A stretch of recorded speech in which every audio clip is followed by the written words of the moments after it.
کیا کریں پیسے ہی نہیں ہے. تو حضرت کو بہت غصہ آتا تھا ان کے اوپر. نہیں یہ اسٹائل کیوں ہے؟ اسٹائل یہ ہونا چاہیے بھائی اللہ کا دیا بہت کچھ ہے. سوال جب اتنا کچھ ہے تو شادی کیوں نہیں کر رہے؟ بولے بھائی وہ اگلا مہر بہت زیادہ مانگ رہا ہے, آج کل لڑکیوں کے خرچے بہت ہیں, تو اللہ کا دیا تو بہت کچھ ہے لیکن ان کمبختوں کی ہوس کو لگام کون دے؟ یوں کر لو اللہ پہ نہیں, پیسے ہی نہیں ہے کا مطلب اللہ نے مجھے دیا ہی نہیں ہے. تو بولو پیسہ بہت ہے بھائی, اللہ کا دیا بہت کچھ ہے, حالانکہ کچھ بھی نہ ہو پھر بھی بولو بہت کچھ ہے, اس لیے کہ واقعی بہت کچھ ہے. جہاں آپ کو 2 وقت کی روٹی مل رہی ہے نا, آنکھوں میں بینائی ہے, سننے کی سماعت ہے, بہت کچھ اللہ نے آپ کو دے دیا ہے. اب رونے دھونے کی اجازت نہیں ہے. تو اب آپ کماؤ, زیادہ کماؤ, قوم کے لیے کماؤ. آپ مدرسوں میں خرچ کرو گے, بیوہ عورتوں پہ خرچ کرو گے, یتیموں کی, ایک یتیم کی کفالت نبی نے کیا فرمایا کہ جس نے یتیم کی کفالت کی جنت میں میرے ساتھ ایسے ہوگا. ذهب اہل الدثور بالاجور. صحابہ نبی کے پاس آئے, یا رسول اللہ مالدار لوگ تو اجر میں بڑھ گئے, جتنی نمازیں ہم پڑھتے ہیں وہ بھی پڑھتے ہیں لیکن صدقات و خیرات تو وہ ہم سے زیادہ کر رہے ہیں. اب غریب آدمی احساس کمتری میں جاتا ہے, تو وہ یہ سوچ کے شکر ادا کرے کہ اللہ نے آپ کو دولت نہ دے کے بہت سے فتنوں سے بچا لیا, کیونکہ دولت آنے کے بعد اجر میں آگے کم بڑھنے لوگ, نیکیوں میں کم بڑھتے ہیں, گناہوں میں بڑھنے والے زیادہ ہیں. تو اللہ نے آپ کو اس آزمائش سے بچا لیا, آپ کا حساب بھی ہلکا پھلکا.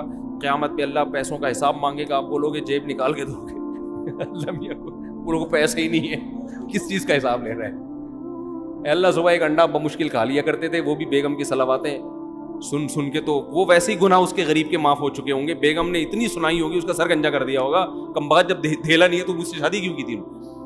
تو وہ غریب تو ویسے ہی لپٹایا کہاں جائے گا جنت میں. تو مالدار کی آزمائش زیادہ ہے. تو جو آزمائش اللہ کی طرف سے ہو وہ تو ٹھیک ہے, اپنی حماقتوں سے جو آزمائش ہوتی ہے پھر وہ صحیح نہیں ہوتی. تو آپ اپنی حماقتوں سے اگر غریب بنے ہوئے ہو تو یہ اللہ کی طرف سے آزمائش نہیں ہے, بلکہ یہ کس کی طرف سے ہے؟ یہ آپ کی اپنی حماقت ہے. تو اپنے طرف سے تو کوشش کرنی چاہیے. خیر بات کو جلدی سے سمیٹ کے ختم کرتا ہوں. تو اللہ نے کیا فرمایا کہ تم اکیلے میں غور کرو, تمہارے ساتھی محمد صلی اللہ علیہ وسلم کے دل میں نہ تو لالچ ہے اور نہ ان کو جنون ہے, یہ ان کے برحق ہونے کی علامت ہے. قوم سے ٹکر لے رہے ہیں, مارے کھا رہے ہیں, پتھر سر سے خون نکلتا ہے تو جوتوں میں جمع ہو جاتا ہے, رشتہ دار سب الگ ہو گئے, چچا کہہ رہے ہیں کہ مجھ پہ اتنا بوجھ مت ڈالو کہ میں برداشت نہ کر سکوں. تو یہ بہت بڑی دلیل ہے آپ صلی اللہ علیہ وسلم کے برحق ہونے کی. تو قرآن کہہ رہے ہیں ام تسألوہم اجرن, اے نبی کیا آپ نے ان سے پیسے مانگے ہیں کہ جو مجھ پر ایمان لائے گا تو مجھے زکاتیں لا کے دیا کرے, مجھے ہدیے لا کے دیا کرے, مجھے اتنے پیسے ہر مہینے دیا کرے, اور جس کی وجہ سے یہ بوجھل ہو گئے ہوں؟ ایسا بھی نہیں ہے.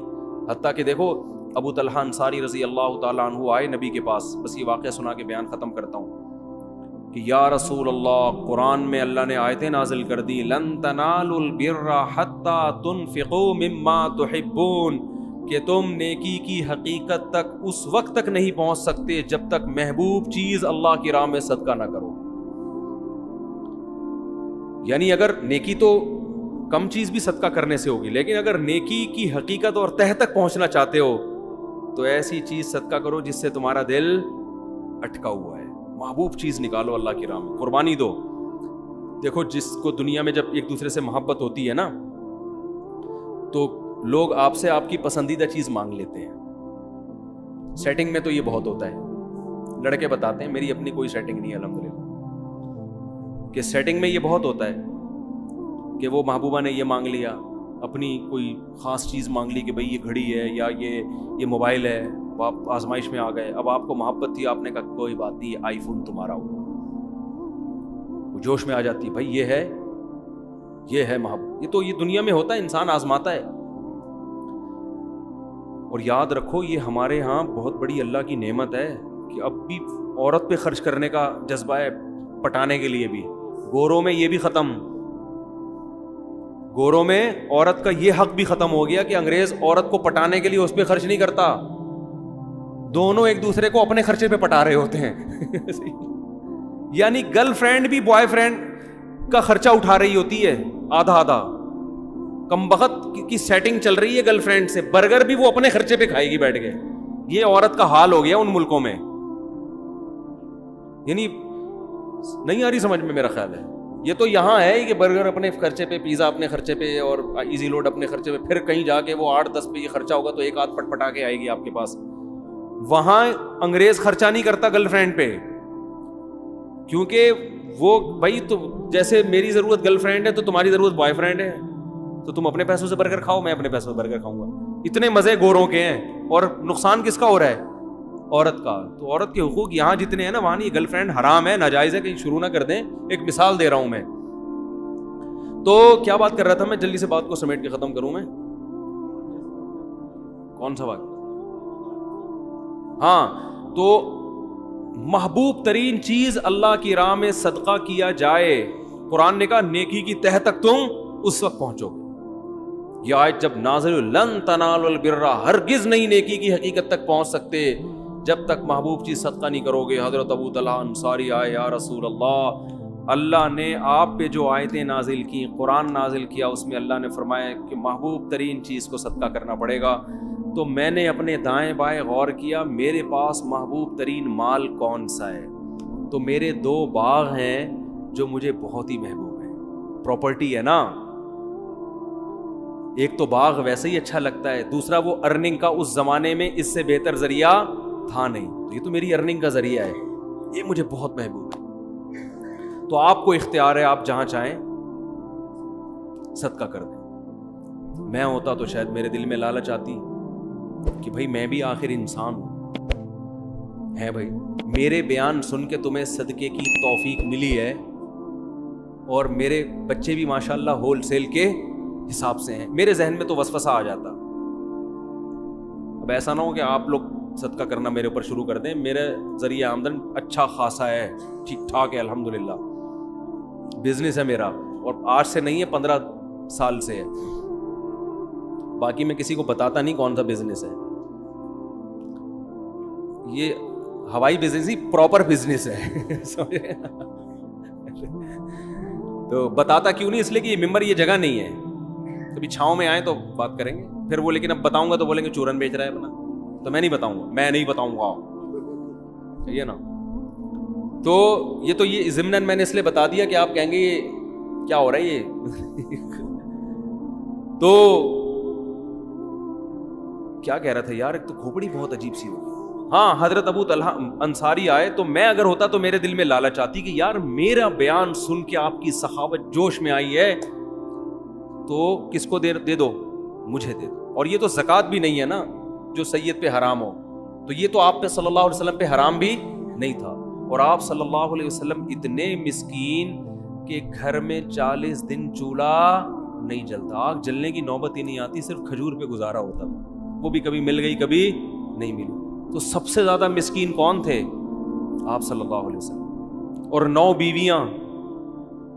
لیکن آپ صلی اللہ علیہ وسلم نے فرمایا اپنے چچا زاد بھائیوں کو دے دو. کیوں؟ قرآن رشتہ داری جوڑنے کا بہت زیادہ حکم دیتا ہے نا.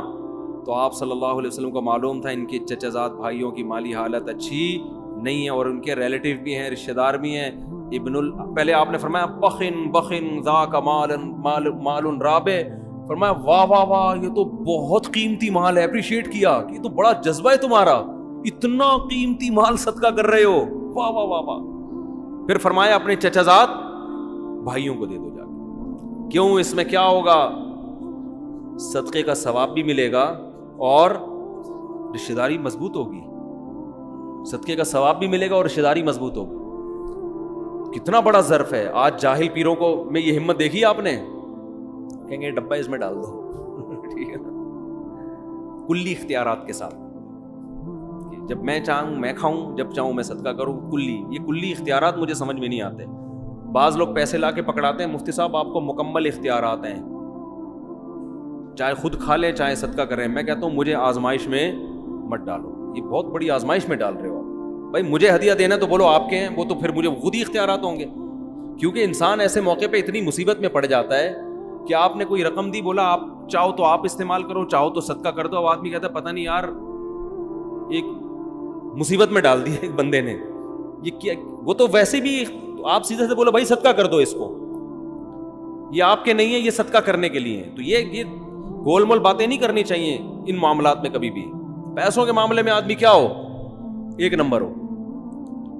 تو نبی صلی اللہ علیہ وسلم نے فرمایا کس کو دے دو, ابن الاعمام, اپنے چچا زاد بھائیوں کو دے دو. کیسا ظرف ہے, دیکھو ہمیں بھی نبی سے یہ چیزیں سیکھنی چاہیے. آپ جب بہن بھائیوں کو صدقے کی ترغیب دے رہے ہو, رشت کوئی بھی گھر کا بڑا ہوتا ہے بچوں کو ترغیب دے رہا ہوتا ہے, تو اپنے فضائل نہ سنانے شروع کر دیا کرو, ٹھیک ہے نا. اس سے بچے سمجھیں گے ابا کے حقوق ابا کے علاوہ کوئی اور بتائے ان کو, پھر مزہ آئے گا. اب گھر میں والدین نا اپنے بچوں کو اپنے حقوق بتا, دیکھو ابا کا یہ حقوق, ٹھیک ہے صحیح ہے یہ بھی, لیکن اس سے بچے پہ اثر نہیں پڑتا. بچے کو ابا کے حقوق کوئی اور بتائے گا تو بچے, ماں بتائے بچے کو باپ کے حقوق کیا ہوتے ہیں, اور باپ بتائے کہ ماں کے حقوق کیا ہوتے ہیں, پھر کام ہوگا ہٹو بچوں. ابا اپنے حقوق بتا رہا ہوتا ہے, اماں اپنے والے زیادہ بتانا شروع کر دیتی ہیں. بچہ کہتا ہے یار دونوں کے کیا ہیں, آپس میں مفاد ہے, ٹھیک ہے نا. ماں اگر باپ کے حقوق بتائے نا کہ بیٹا تمہارے باپ کا یہ حق ہے, باپ سے کبھی اونچی آواز سے بات نہیں کرنا, اور باپ کی بڑی عزت ہوتی ہے, یہ تمہارا باپ ہے, صحیح ہے, یہ تمہارا کیا ہے, باپ ہے, یہ کوئی معمولی چیز نہیں ہے, یہ چھت اس نے مجھے دی ہوئی ہے, اور یہ وغیرہ وغیرہ جو بھی شوہر کے فضائل مستحضر ہوں اس وقت سوچ بچار پہ غور و فکر کر کے مطالعہ کر کے جو ذہن میں آ جائیں عورت کے اس وقت کہ بھائی یہ اس نے مجھے چھت دی ہوئی ہے, اور دیکھو یہ جو میں تمہیں پراٹھے کھلاتی ہوں نا صبح صبح, تو پراٹھے تو میں کھلا رہی ہوں, لیکن خرچہ کون کر رہا ہے. بچوں کو نا ابا کی احسانات نظر نہیں آ رہے ہوتے, اماں کے نظر آ رہے ہوتے ہیں کہ اماں پیمپر بھی چینج کر رہی ہوتی ہے, واپس دوسرا لگا بھی رہی ہوتی ہیں. یہ نہیں پتا ہوتا کہ پیمپر میں تیل کس کا نکلا ہے خریدنے میں, یہ باپ کا نکلا ہے, سارا دن کماتا ہے وہ گدھے کی طرح, پھر جا کے پیمپر آ رہے ہیں گھر میں. تو بچہ تو ماں کو دیکھ رہا ہوتا ہے کہ پراٹھا بنا رہی ہے, انڈا کھلا رہی ہے, اور جیم پہ روٹی لگا رہی ہے, یہ کھا لے, نہیں یہ نہیں کھانا تو چلو وہ کھا لے, وہ جو اس کے سب کچھ تیار کر کے اس کو وین میں بٹھا رہی ہے, اور پھر واپس آتا ہے تو گلے لگا رہی ہے. بچہ یہ دیکھ کے سمجھتا ہے کہ اماں کے حقوق ابا سے زیادہ ہیں. تو اماں یہ سکھائے کہ بیٹا یہ پیمپر ابو کے پیسوں سے آیا, یہ جو چھت ملی ہے کس نے دی ہے, تم اتنی عزت کے ساتھ ہو نا, میں بھی اور تم بھی, یہ کس نے دی ہے یہ نعمت, یہ تمہارے ابا نے دی ہے. اور تم اسکول میں جا رہے ہو, وین کی فیس بھی ابا دیتے ہیں, تو یہ سارا خرچہ ابا کا ہو رہا ہے, اور اسکول کی فیس بھی ابا دیتے ہیں, اور تمہیں جو قوم ملی, خاندان ملا, یہ بھی کس کی وجہ سے ملا, ابا کی وجہ سے. پھر مزہ آئے گا. اور ابا الٹا کام کر رہے ہوں, ابا کہہ رہے ہوں کہ بیٹا دیکھو تمہیں تکلیفوں سے جنا کس نے ہے, ماں نے جنا ہے, اور میں تو صرف پیسے دے کے نکل لیتا ہوں پتلی گلی سے. یہ جو صبح اٹھے پراٹھے بناتی ہے بیچاری, کچن کے سامنے آگ میں کھڑی ہوتی ہے اتنی دیر, اور بار بار پیمپر چیک کرتی ہے رپورٹ کیسی ہے, یہی کام آج کل رہ گیا نا. خراب رپورٹ ہے تو چینج کر دو, ورنہ وہی لگا رہنے دو, ٹھیک ہے نا. تو وہ بچوں کی ہگائی متائی کا کام تو پیمپروں نے اپنے ذمہ لے لیا ہے. تو یہ جو چیک کرتی ہے, میرے اندر تو یہ ہمت نہیں ہے. تمہیں گود سے لگایا, تمہیں اپنی چھاتی سے دودھ پلایا, تمہیں تکلیفوں سے اٹھایا, تو باپ ماں کے فضائل سنا رہا ہوں. اور بیٹا یہ جو میں گھر میں تم آرام سے پل رہے ہو, میں سفر بھی کرتا ہوں, دنیا سے باہر بھی ملک سے باہر بھی جاتا ہوں, شہر سے باہر بھی جاتا ہوں میں, تو میں پھر بھی تمہارے بارے میں سکون میں رہتا ہوں کہ انہیں کوئی تنگ نہیں کرے گا, یہ محفوظ ہاتھوں میں ہے, کیونکہ ماں کا آلٹرنیٹ کوئی بھی نہیں ہے. تو میں جو اتنی بے فکری سے تھڑے پہ بیٹھ کے گپے لگا رہا ہوتا ہوں نا دوستوں کے ساتھ, مجھے پتا ہے بچے گھر میں صحیح پل رہے ہیں, ماں کے علاوہ کسی اور گود میں ہوتے پتہ نہیں کیا کر رہی ہے, زہر کھلا دے کہ مارنا دیتی کہیں. وہ سامنے تو بڑی اچھی بنی ہوتی ہے ماشاءاللہ, میرا لال باپ کے جاتے ہی بولے کم بخت. ایک آدمی نے شادی کی, سوتیلے بیٹا ملا نا اس کو, تو مجھے وہ کہہ رہا ہے یار یہ سوتیلا بیٹا جو ہے نا مجھے ایک آنکھ نہیں بھا رہا ہے, ٹھیک ہے نا, ان کا مزاج بھی ہے, کہہ رہا ہے یار یہ مجھے ایک آنکھ نہیں بھا رہا ہے یہ. تو میں نے کہا کیا خرابی, کہہ رہا ہے یار یہ مجھے پتہ نہیں اپنے بچوں میں بالکل بھی اچھا نہیں لگ رہا ہے. تو ظاہر ہے جو سچی مچی کی ماں ہوتی ہے, سچی مچی کا باپ ہوتا ہے, اس کو جو اپنے بچے اچھے لگتے ہیں وہ دوسروں کے اچھے نہیں لگتے. تو باپ کو چاہیے بچوں کو بتائے کہ دیکھو تمہاری ماں نے جو تمہیں گود میں سکون ملا ہے نا, اور میں بھی جو تمہاری طرف سے تسلی میں ہوں, کیونکہ مجھے پتا ہے کہ تمہاری ماں تمہیں پال رہی ہے, کوئی اور عورت ہوتی تو مجھے بھی تسلی نہ ہوتی. تو دونوں ایک دوسرے کے فضائل سنائیں گے تو کام چلے گا. وہ ادھر اپنی طرف گھسیٹ رہا ہے, وہ ادھر اپنی طرف, کہ ماں کی باتوں میں نہیں آنا, بتا دو یہ تو میں اس کی باتوں میں آ گیا تھا تو شادی ہو گئی میری اس سے, اب تم نہیں آنا, تمہاری ماں الٹی باتیں بتائے گی بیٹا تمہیں. اور ماں یہ کہہ رہی ہوتی دیکھو تمہارے ابا نے تو مجھے کبھی سکون دیا نہیں ہے, اس کی باتوں میں مت آنا. تو اس سے بچہ کسی کا بھی نہیں بنتا, یہ بتا دو, نہ باپ کا رہتا ہے نہ ماں کا رہتا ہے. تو کہاں سے کہاں بات چلی گئی, تو خلاصہ یہ نکلا اس پوری بحث کا کہ ہمارے نبی کی دعوت میں کیا تھا؟ اخلاص. اور یہ جب تک لوگوں کی جیب پہ لالچ ہوگی نا، نظر ہوگی، یہ چیز پیدا نہیں ہوگی. گھما پھرا کے لے آؤ گے کہیں نہ کہیں سے چورن چٹنی کی طرف، ٹھیک ہے نا. ایک دم مایوس کر دو لوگوں سے اپنے آپ، ایک دم کیا کر دو؟ مایوس. کہ بھائی کوئی کروڑ پتی بھی ہے تو میری بلا سے، میرے لیے نہیں ہے وہ، میں وہی ہے جو میری جیب میں ہے. میں نے ایک بیان کیا تھا، وہ بڑا اچھا کلپ چلا ہے، بہت میں نے خود بھی سنا تو بڑا اچھا لگا، مجھے مزہ آیا. کہ آپ کے سامنے لوگ اپنی دولت بتاتے ہوئے ڈرے نہیں، اپنے آپ کو ایسا بناؤ. کوئی آ کے آپ کو کہتا ہے نا میری کروڑوں روپے کی آمدن ہے، ڈرتا ہے، بتاتا نہیں ہے، اس کو پتا ہے قرضہ مانگے، کل اس کے پہ حالات آئیں گے، مجھے اسے فون کرے گا پیسے چاہیے. تو اپنے آپ کو ایسا بنا دو کہ لوگ آپ کے سامنے آ کے اپنے دل کی بات رکھیں کہ میری اصل ایکچوئل آمدن اتنی ہے، اور اس کو یہ امید ہو کہ میرے بتانے سے ان کی صحت پہ کوئی فرق نہیں پڑے گا. ایسا نہیں ہوگا کہ حالات آئے تو مجھے فون کریں.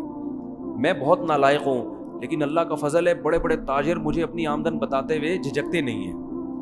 ان کو پتا ہے مولوی صاحب کبھی فون کر کے چندہ نہیں مانگے. ہاں کوئی بہت کسی سے قریبی تعلق ہو تو وہ تو انسان مانگ سکتا ہے اس سے، اور یہ اس کی علامت ہے کہ مانگتے ہوئے آپ کو اگر عزت ہے اور شرم نہیں آ رہی عزت بھی ہو بجے تو یہ بے تکلفی کی علامت ہے. جیسے دوست جاتے ہیں نا کہ یار ذرا نہاری کے پیسے تو دے یار، تو بے تکلفی کی تو ایک اس کا تو اصول ہی الگ ہے نا. کسی سے اتنی گہری دوستی ہو، بے تکلفی ہو، اس سے مانگنے میں تو کوئی حرج نہیں ہے، کیونکہ وہ بھی مانگ لے گا آپ سے، آپ بھی مانگ لو گے اس سے، یا ویسے ہی اس سے تعلق اتنا ہے اور آپ کو بھی پتا ہے منع بھی کر دے گا. تو وہ تو ریلیٹیو اپنے خاص ہوتے ہیں، وہ انسان کو پتا چل جاتا ہے. لیکن نارمل ایسا نہیں ہونا چاہیے. کوئی بھی آ کے جتنی بھی آمدن ہے بھائی آپ کی بلا سے، اپنے آپ کو ایسا بناؤ اس سے رزق تھوڑا دیر سے ملے گا لیکن ملے گا چھپڑ پھاڑ کے. اور جو لالچ ہے نا ادھر سے نکال لوں، ادھر سے لے لوں، ادھر سے لے لوں، اس سے فوری طور پہ تو کچھ مل جاتا ہے لیکن ہمیشہ کے لیے انسان محروم ہو جاتا ہے. لوگ سمجھ جاتے ہیں کہ یہ لالچی آدمی ہے، اس سے چھپاؤ، بھاگو، پھر قرضہ مانگو، فون نہیں اٹھاؤ اس کا. سمجھتے ہو گے نہیں سمجھتے؟ خدا کی قسم سر اٹھا کے عزت کے ساتھ جینے میں جو مزہ ہے نا، ایسا خاندانی مزہ ہے جو کباب پراٹھوں میں وہ مزہ نہیں ہے. ایک واقعہ سنا دوں تاکہ بیان کمپلیٹ ہو جائے. ہمارے حضرت ایک واقعہ بہت سنایا کرتے تھے، ہمیں بڑا اچھا لگتا تھا یہ واقعہ. پرانے وقتوں کی بات ہے جب بادشاہی حکومت ہوا کرتی تھی، تو ہندوستان سے جو ہے نا کوئی شخص چلا گیا کسی عرب کنٹری میں. اس وقت سعودی عرب نہیں تھا، عرب ارض حجاز کہا جاتا تھا. عرب لوگ بڑے سخی ہوتے ہیں.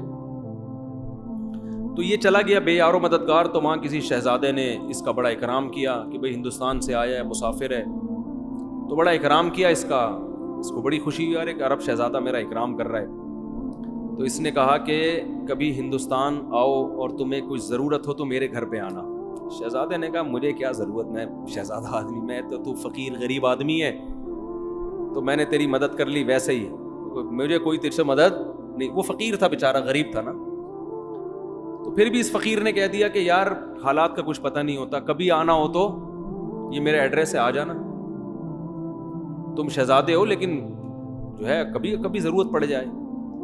اللہ کی قدرت کی بغاوت ہوئی، اس حکومت کا خاتمہ، اور ظاہر ہے پھر تو شہزادے قتل ہوتے ہیں. تو یہ بھاگا. اب وہ عرب کی زمین چھوڑ کے بھاگا تو اس کو خیال آیا کہ میرا ایک ہندوستان میں دوست تھا، تو اس نے یہ مجھے ایڈریس دیا تھا. اچھا اس شہزادے نے اس کو کہا تھا کہ ہم شہزادے لوگ ہیں، ہم کسی کے سامنے ہاتھ نہیں پھیلاتے، ہمارا اسٹائل ہی یہی ہے. شہزادے، ہم شہزادے لوگ ہیں، ہاتھ نہیں پھیلاتے ہم کسی کے سامنے، چاہے کتنی ضرورت ہو. اب اس کو پڑ گئی ضرورت. اس نے کہا یار اس نے بڑے واسطے دیے تھے کہ میرے پاس ضرور آنا، بڑی خوشی ہوگی، تو چلو یار چلتے ہیں. یہ سمجھا بے تکلف دوست ہے. جب اس کے در پہ گیا، پہلے تو اس نے پہچاننے سے انکار کر دیا. اس نے بتایا میں وہ شہزادہ ہوں. ویلکم، آئیے آئیے بیٹھیے. آئیے، کیسے آنا ہوا؟ یار حالات نے تختہ پلٹا اور مجھے ضرورت پڑ گئی، آج میں تمہارے در پہ آ گیا. تو اس ہندوستانی نے فارسی کا ایک شعر پڑھا. اس شعر کا مفہوم یہ ہے کہ حاجت اور ضرورت بڑے بڑے شیروں کو پتہ نہیں گیدڑ بنا دیتی ہے یا لومڑی بنا دیتی ہے. بڑے بڑے شیروں کو کیا کر دیتی ہے؟ گیدڑ یا فقیر بنا دیتی ہے. کچھ ایسا اس نے شعر پڑھا جس میں توہین کا تھوڑا سا عنصر تھا کہ دیکھو تو اتنا بڑا شہزادہ تھا، لیکن ضرورت جب پڑتی ہے نا، بھوک لگتی ہے، تو بڑے بڑے شہزادے بھی کیا بن جاتے ہیں؟ فقیر. یہ بڑا نالائق تھا. اس نے یہ ایسے موقع پہ کہنے کا تھا نہیں شعر، یہ تھا تو خون میں تو شہزادہ تھا نا, بلڈ تو وہی تھا. اس نے کہا کہ شیر ہمیشہ شیر رہتا ہے, کیسی ہی حاجت ہو شیر کبھی گیدڑ اور لومڑی نہیں بنتا, اور شیر ایسی حاجتوں پہ 100 جوتے مارتا ہے جو حاجت اس کو فقیر بنا دے. اور کہا میں تجھ سے ایک دھیلا نہیں لوں گا, بھوکا مر جاؤں گا. اب وہ ہندوستانی, ارے بھائی میں نے ویسے ہی کہہ دیا تھا بھائی معاف کر دے. اس نے کہا نہیں, میں خدا کی قسم بھوکا مر جاؤں گا تجھے یہ بتانے کے لیے کہ شیر ہمیشہ شیر رہتا ہے. وہ 100 حاجتوں پہ, وہ ایک حاجت پہ 100 جوتے مارتا ہے, ٹھیک ہے نا, لیکن وہ کسی کے در کا بھیکاری نہیں بنتا. تو ہمارے حضرت یہ شعر پڑھتے تھے, فارسی کا شعر ہے تو نہ ہماری سمجھ میں آتا تھا نہ آپ کی آئے گا, تو اردو میں مفہوم سمجھ میں آتا تھا کہ ہم 100 جوتے مارتے ہیں. تو حضرت فرماتے تھے کہ وہ شہزادہ فقیر تو بن گیا مگر اسٹائل کون سا تھا, شہزادوں والا. تو یہ شہزادہ بننا ہر ایک کے اختیار میں. بات آ رہی ہے سمجھ میں؟ ایک شہزادہ وہ ہوتا ہے جو حکومت ملتی ہے اور بڑا پیسہ مل جاتا ہے, یہ ہر ایک کے اختیار میں نہیں ہے, کوشش ہے بنتا نہیں ہے. لیکن یہ شہزادگی جو ہے نا کہ اسٹائل کیسا ہو, شہزادوں والا, سر اٹھا کے جیتا ہو, یہ رکشے والے بھی کر سکتے ہیں, ٹماٹر والے بھی کر سکتے ہیں. بھائی ہم حاجتوں پہ 100 کوڑے لگاتے ہیں, کسی کے سامنے زبان ٹیڑھی, ایسے رہو. دیکھو یہ ہمارے جو بڑے بڑے حکومتی اہلکار ہیں نا, ارب پتی ہیں کہ نہیں ہیں, پھر بھی بہت سے ان میں بھیکاری ہے یا نہیں ہے؟ کیا عزت ہے یار ان کی. وہ ادھر سے 5 ارب کھا گیا, ادھر سے اتنے روپے کھا گیا, ادھر سے اتنے کھا گیا, ادھر اتنے کیس چل رہے ہیں, عدالت میں جا رہا ہے, کبھی بھاگ رہا ہے وہاں سے, کبھی اندر ہو رہا ہے, کبھی باہر آ رہا ہے. لوگ صبح و شام لعنت, اتنا پیسہ ہو کے بھی صبح و شام لعنتیں پڑ رہی ہیں. اسٹیل مل کھا گیا, ایک PIA کھا گیا, ایک یہ کھا گیا, ایک ریلوے کو کھا گیا. کیا عزت ہے ان لوگوں کی, بھیکاری ہے یہ. اس سے وہ موچی اچھا ہے جو جوتے گانٹھ رہے لوگوں کے اور کسی کے سامنے ہاتھ نہیں پھیلا. اللہ کی نظر میں یہ شہزادہ ہے. تو یاد رکھو کسی کے سامنے ہاتھ پھیلانا یہ معمولی بات نہیں ہے, یہ اپنی عزت کا جنازہ نکالنا ہے. اللہ سے دعا مانگا کرو اللہ کسی آزمائش میں نہ لے کر آئے, اللہ اتنا دے کہ ہمیں ضرورت نہ پڑے. لیکن یہ بھی دعا مانگو, اے اللہ اگر کبھی خدا نہ خواستہ آزمائش مقدر ہے تو ہمیں کسی کے سامنے ہاتھ پھیلانے والا نہ بنا, ہاتھ نہ پھیلائے, سر اٹھا کے جیے, دھیلا نہ ہو لیکن اسٹائل ایسا ہو جیسے آپ سے بڑا سیٹ دنیا میں کوئی ہے ہی نہیں. ہمارے حضرت بہت غریب تھے 60 سال کی عمر تک. فرماتے ہیں کہ میرے پاس لاہور اپنے شیخ کی زیارت کے لیے ٹرین کا کرایہ نہیں ہوتا تھا, لیکن میں جیتا ایسے تھا لوگ قرضے مانگتے تھے مجھ سے آ کے, سمجھتے تو بہت بڑے سیٹ ہیں. اور حضرت بھی دیتے نہیں تھے کیونکہ جس کو دیا واپس نہیں دیا اس نے. حضرت فرماتے تھے اس زمانے میں جو کسی کو قرضہ دے دے وہ احمق, اور جو لے کے واپس کر دے وہ اس سے بڑا بے وقوف. جو قرضہ دے دے وہ بھی بے وقوف, اور جو لے کے واپس کر دے وہ اس سے بڑا بے وقوف. اب اس کا ایک مطلب ہے, لوگ کہتے ہیں یہ قرضہ دینا تو واجب ہے, اس کو ڈبل بے وقوف کیوں کہہ دیا؟ ڈبل بے وقوف اس لیے کیا کہ اس کو پتا تھا میں نہیں دیتا تو کیا بگاڑ لیتا, پھر بھی دے دیا. بے وقوف ہے یا نہیں ہے؟ تو ایسا استغنا, تو انسان کسی کی جیب پہ نظر نہ رکھے. بھائی اپنا کھائیں گے, اپنا بھوکے مر جائیں گے تو کیا ہو گیا یار, مرتا ورتا کوئی نہیں ہے. اللہ ایسا کھلاتا ہے نا غیب سے, زبردستی لوگ ٹھوس ٹھوس کے جائیں گے آپ کے منہ میں. اب دیکھو ہم جب مولوی بننے کے لیے آئے تو ہمیں تو لوگ تانا دیتے تھے, کھاؤ گے کہاں سے, اتنے تانے ملتے تھے, اتنے تانے. اب ٹھونس رہے ہیں مفتی صاحب گرل فش, دال چاول, مسالے والی بریانی, اور ہم جاتے بھی ہیں تو دھونے والے کھا کے. بھائی پیٹ ہے, لالو کھیت تھوڑی ہے کہ اتنا گنجائش تھوڑی ہے اس میں. اللہ ٹھونستا ہے, کھلائے گا, برس پیچھے بھاگے گا آپ کے. تو بہت بڑی نعمت ہے. میں تو یہ باتیں کر رہا ہوں, میرے اندر بھی وہ استغنا نہیں ہے. میں اس لیے باتیں کر رہا ہوں کہ میرے اندر پیدا ہو جائے. آپ سمجھے مفتی صاحب تو پتہ نہیں کتنے زبردست استغنا کے ساتھ جیتے ہوں گے. ہم بھی باتیں کر رہے ہیں, باتیں کرنے پر گورنمنٹ کی طرف سے کوئی پابندی نہیں ہے, عمل بڑا مشکل کام ہے. تو میں بھی اس لیے کہہ رہا ہوں تاکہ میرا بھی استحضار ہو جائے. تو عزت کا, اور خاص طور پر دیندار آدمی, داڑھی والے, نمازی, ان کو تو بہت عزت نفس کا خیال کرنا چاہیے, بہت زیادہ خیال کرنا چاہیے عزت نفس کا, کہ عزت پہ آنچ نہ آئے. تو ہمارے نبی نے اتنی غربت میں گزارا کیا, ایک پیسے نہیں مانگے. صحابی صدقے کی ترغیب دے رہے ہیں تو کہہ رہے ہیں اپنے چچا زاد بھائیوں کو دے دو, ٹھیک ہے نا. تو ان کو کبھی جہاد میں خرچ کروا رہے ہیں, اپنی ذات کے لیے نہیں مانگ رہے, اپنی ذات کے لیے. اپنی بھوک بھی نہیں بتا رہے لوگوں کو جا کے کہ میرے حالت یہ ہے, یہ میری حالت. صحابہ نے غزوہ خندق میں آپ کے چہرے کو دیکھ کے اندازہ لگایا کہ آپ کتنی شدید بھوک میں ہیں, چہرے کو دیکھ کے اندازہ لگایا. تو اس ہمارے نبی تو بڑے مستغنی تھے بھائی, ہمیں بھی ایسی زندگی گزارنی چاہیے. اللہ تعالیٰ عمل کی توفیق عطا فرمائے.